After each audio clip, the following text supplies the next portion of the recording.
Good evening, ladies and gentlemen. I'm Delia.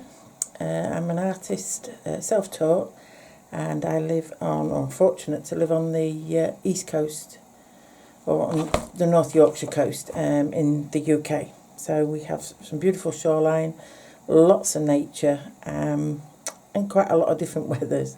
So there's lots of inspiration when you live around here. This is a short video just introducing myself and basically some of the kit that I use. You don't have to have all of this kit. As I say, I've collected it over years, but these are some of the things that I find useful. Now, most of my work is animals or portraits, and they're done in quite detailed work in coloured pencils, various brands ranging from Polychromos to the new Lightfast and Luminance, but I do have other brands as well. But I also do mandalas. Simple reason is mandalas are, well, let me explain to you first what they are. Mandala means round, circular, and usually they have some spiritual symbolic meanings in Buddhism and Hinduism. And mandalas are usually based on circles, which are infused with patterns, different patterns. And the fun part is finding these patterns and repeating them, inventing new patterns, and just using nature and photographs to actually create simple patterns that you can put into a themed mandala. There's several types of mandala, but the three main ones are used for teaching, healing, and also the Buddhas use them, make them on a daily basis with sand, coloured sand. And they're also useful in art therapy. So as I say, I do mostly animals and portraiture. So, you're concentrating, you're working to timelines when you're doing commissions. It's quite detailed work. And even though I'm passionate about art and what I do, it can still be a little bit stressful from time to time. So what I do is I just get out some paper and I actually do some mandalas. Now, mandalas are a little bit more, yes, you do concentrate putting the shapes in, but I don't know, there is a healing power there, and it does help, and it's been proved to help reduce anxiety, tension and stress. And also drawing the mandalas helps to stimulate your creativity. And it helps to release any emotional blockages that you've got. And that is what I found. So every so often I like to do mandalas. So I'm going to be doing some mandalas on Patreon as well, showing you how to create your own types of mandalas, what you can do with them. There's a vast amount that you can do. All you need really is the basics on how to design one, which is what I should be showing you on here, and then giving you some ideas for inspiration. So you can do, most of them are done sort of black and white, and as I say, they're very calming when you do them as well. So it's just nice just now and then just to chill out, and it's not about the perfection or getting it right. It's just about the process of actually producing a mandala and just losing yourself in it. That is what is the most important thing, not what it's going to have the finished part. It doesn't have to be perfect. That is not the whole point of it. The point of mandalas is to just, it's sort of a circle which represents the world, which is supposed to be never ending. And then all of the little parts that you put into it and the little repeat patterns are the connections which connect everything up. So it's really getting into the meanings of them and doing them that way, not about being perfect with every shape that you do. But obviously the more you do them, you will find that your hand steadiness, your eye coordination, your drawing, everything will improve without you really knowing why or how. Okay, then you can also colour your mandalas. Now, colours in mandalas also have meanings. So like red can represent strength, high energy and passion. Pinks represent love, intuition and femininity. Orange represents creativity, transformation and self-awareness. Yellow, if you're using yellow, that is it's all about learning, wisdom, laughter and happiness. And greens are sort of a symbol of physical healing, psychic ability and the love of nature and the caring side of yourself. So, you know, they are something really to get into, but they're also beautiful patterns. Right then, so what I'm going to do to start, as I say, this is just an introduction to myself. So for drawing, whether I'm doing animals or portraits or even mandalas, I have a kit that I carry around me, a general kit. And then I also have all my different coloured pencils. So in my general kit, I have, this is it, I've sort of designed it myself, so it's got little pieces in, it's got protractors in, it's got some scissors, it's got some little shields there, it's got there's a plastic eraser in there, another protractor, some set squares and a small ruler. And then we move along onto this side. I have got some ceramic slice blades which help produce the fur lines when I'm doing it with drafting film. These are ceramic blades, so they're less dangerous than a normal blade, but they are very precise. They do last a lot longer than you would think, and they don't really damage a paper. They actually just remove the pigment, which is what we're after. Mechanical pencils, which I find when I'm doing my initial sketches and drawings, or putting the image onto the paper that I'm going to use, because that causes less loose graphite, so therefore less mess. I've got my pointer here for when I'm using my iPad. I've got a little Tombow rubber here, which is ideal for getting into little areas to erase little problems. So you can get this is a round edge one, or you can get a sort of a rectangular one, and then these are refills as well. So you can fill them up just like you would a mechanical pencil. I've got some sort of rubber tipped shapers here, which I use occasionally. That's if I'm using pastel pencils. I also have here a ruling pen for when I'm using watercolours, if I want to put masking fluid on. I have several embossing tools, which are ideal when it comes to using for fur lines or whiskers and things like that. I mean, all of these will be explained in each of the videos that we do. I've got some blending, some clear blender pencils. The ones I use, if I do use them, are Caran d'Ache. I don't use them that often. I prefer to use my own pencils to blend coloured pencils. We've got some little stumps here, paper stumps as well, which we use with different mediums, pencils and graphites. Now, if I turn over, I have a full range of graphite pencils. These at the end here, there's three here which are light, medium and dark wash. Now they're actually water soluble as well, so they're ideal when you're doing quick sketches outside and if you want to add a little bit of water and a little bit of texture and depth in your picture. And then I've got a full range of pencils here going from 2H right up to 9B. And then I've got here is another embossing tool, but it's also got a knife, craft knife on the end with a shield. And then we move on, and then here I have a set of, now these are the pens that I use if I'm doing line and wash pieces, or if I'm doing mandalas I use these a lot. Now these are fine liners. Now I have several brands. Now the most common one that I use is the Unipin, which is Mitsubishi Unipin, or Uniball. Unipin, sorry. Fine liners, and these range from a 0.05 to a 0.9, and then there's also a brush pen that goes with them, and I'm going to show you something in a book in a minute when I finish with the equipment. So then you've got the brush pen. Then there's another brand here. This is the Derwent Graphic brand, which is more or less the same. There's just not as many sizes in there, but again a variety of sizes. Also, another one that I can use is the Micron pen, which again, these are archival ink, and again, I use these quite a lot, especially in mandalas. I have a couple of spare ones here. Then I've got some like gel pens. I have quite a few of these because I like to keep stocked up with them. And I've got them in silver, gold, and then also the Unipin come in sort of greys and sepia. So I like to have those as well, especially if I'm doing pen and wash with watercolour. I've got a battery operated eraser here, and then I've got a couple of spare Unipin, the common ones that I use, pins. And then the other thing I have is a compass set, which I use for making the mandalas. And then I also have a soft broom for removing any dust from the work that I'm doing. So that's the main case. That comes in now all of this comes in a nice little case that zips to like this. So this is my main toolkit. So it's in a zipped case, so I can just carry that with me anywhere. So that's ideal.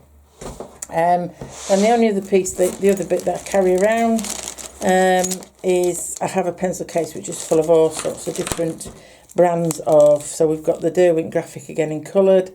We've got some very fine Poscas. We've got the Stedler, and then I've got some Emot pens as well. Most of these are used for when I'm doing the mandalas. So they're just nice and easy to get out, and you can do some nice bright coloured mandalas depending on what you're feeling at the time. So that's them. Then I have, obviously I have my sketchbooks. So I have two here. I have one, this is a small one which I carry around in my handbag. So if I'm looking at pictures or I feel inspired by what I'm seeing in life, if I'm going for a walk somewhere or anything, I have a look, and then I sort of do some little designs and simplify what it is that I'm trying to show. So recently I'm going to be doing it on the Patreon, but this is one that I've done, a mandala called Living by the Sea. And I was looking through lots of different references, obviously, because I live near the sea. And we have some famous beach huts. So I simplified the shape and just did some repetitive shapes. Just messing about. Fish, obviously, that's related to the shoreline. Some nice, soft, gentle, small waves. And some sort of other bits of designs that I put. I decided to do some, I was doing all sorts of shells, but I decided I like the big shell for the middle. Then we have the bigger waves, which I call the curly waves, and then we've got some really large waves that are on the outside of the mandala. So all I do is jot down my ideas, do some sketches, decide on what I'm going to do, and then this stays as a reference for my mandalas. But the first thing I did in my book, is the pens I've just been describing to you. Because when you're doing a mandala, the more you get into it, you will have different thicknesses of pens that you will need to give you different effects and to sort of create a bit more of a 3D effect. So what I've done here is I've actually listed the brand of pens, the sizes, done a few simple marks here so that you can see how they look different when you're, so if I zoom in there, you can see the difference from the really fine one down to the brush pen there. Done the same with the micron pens, and then also with the Derwent Graphic, and then some of the coloured ones here. Okay, so that's there, and it's in my book then as a reference. So if I need to have a look, it's easy just to look them up there. And then, like I say, what I do is these are some general patterns what I've just done, messing about, and you'll be surprised there's endless ideas you can do. And just by repeating the patterns, you do actually get. These are all done freehand. You could use a ruler if you wanted, but I tend to just do them freehand. Because for me, mandalas, like I said, it's not about the finished product, it's about the process. And doing freehand gives you a bit more freedom. And you, as I say, it does help improve your drawing skills as well. You'll be surprised how much it does. So then you can look, I've got some botanical ideas here. Some more botanical ones. All sorts of different things here, bows and stars, something when I was in the sun, and just simplifying shapes and creating patterns. So this is sort of like my pattern book, pattern library. So I've got several books like this. Just fill them up. So when I want to do a mandala, I'm never short of ideas of what to do. Okay, and then I have another sketchbook which is a little bit bigger, and this is where I sort of do some of my ideas, and some of them I turn out and redo on a bigger scale. And then some of them I just do leave them in the sketchbook. So that's just a little one. One day feeling, I got a headache actually that day, I think. Just drawing a mandala, lost myself for about an hour, and this was the result, and headache gone. So it does have healing qualities. This was one I was designing. It's like a fan. It's a big fan. I did actually turn this one into a bigger piece of art. This one I was just messing about with. I actually did change the design eventually, and I did an hypnotic eye one. This one was sort of like a botanical one. So some little basic messing about shapes there. Did a basic design of a mandala and then entered some things in. And then I'll show you a couple of pieces which I have done and turned into prints. So this one was done one weekend. Now this is a print, so you're not going to see it as well. But what I used here was the gold and silver and white gel pens on black, and the effect was amazing. But as you can see, it's all drawn by hand, but you can see how delicate some of these little patterns are, and they're just repetitive patterns. And I actually just made this one up as I went along. I didn't even use my pattern library. I didn't have the book with me at the time. And the composition and everything, I just sort of made it up on the spur. And this is what I say, it's quite fun, and you can get some really nice results. So that was done on black paper, and then this was another one that was quite popular, and I have actually done a big piece on this. This is a smaller print, and this was sort of like where I did the basic mandala and a couple of more underneath coming off it, and it was about the colours that I used on that one. And again, just all hand-drawn look. I mean, when you get really close up, you can't see they're not perfect. These diamonds and things aren't perfect.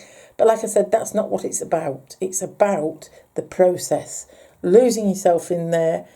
And, you know, it's good for your mental attitude. And it gets rid of all the stresses of the day. And it's just chill out. You can do it anywhere. And it is, you know, you don't have to do it for hours on end. You can just do it for 5 minutes.